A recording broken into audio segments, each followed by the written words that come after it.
Well, Adam, what positives can you take out of that match, mate? The injuries are minimal. What did you make a debutant at fullback? It's a hard game too. We're clearly on the back foot all night, so it's a hard game to be too exact with his performance. There'll be some bits there that he'd be really happy with and excited, but now's probably not the time. We need to have a look at the whole team performance. And Dan, how did you find the conditions out there? Yeah, I thought conditions were outstanding. It wasn't too windy, it was dry. There was no excuses, obviously, for our completion rate in that first half.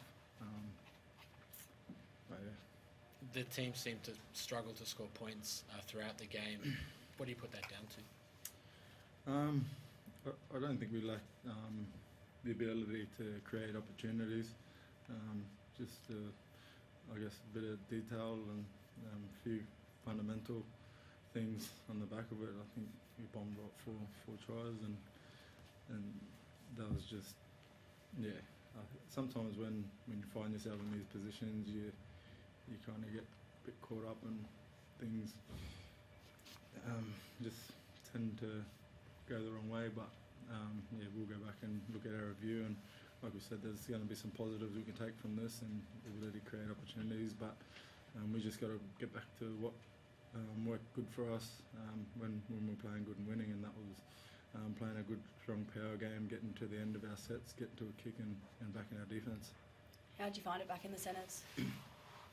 Yeah, it was good. Obviously, it was a bit harder when you're not on the ball, and you got to try kind of wait for it to come to you. But I thought, for a kid coming in debut, for the position that we're in, especially the last couple of weeks, he done a fair job. He got around the park well. He saved the 40-20, and there's a lot of positives he can take from it too. And it's always good when someone makes their debut, but us, unfortunately, we couldn't put in a better performance.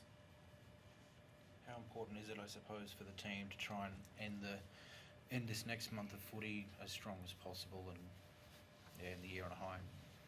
Yeah, that's what we spoke about in there, where we lack some confidence, we lack a little bit of, not so much belief. I think you get to a point when you're having the season that we're having, you get to a point middle of the week where you train yourself into some confidence, and then when things go amiss and you bomb a couple of tries early in the game, it's just our confidence and belief is eroding, quickly. And it wasn't that long ago that, similar personnel were out when we played against some top four teams and pushed them to golden point and went right down to the wire against the Roosters. That's not that far away, but our last two performances, we're just, we want to win so badly that we want to skip to that, and everything's looking really difficult, and we're making silly errors, and it's eroding confidence. So to answer your question in a shorter version, which I should have, is it's always important to perform and train and play in our jersey. We set ourselves high standards, and that's regardless of whether we can make the 8 or not. It's just important that we do our jobs. We're professionals. Great, thanks.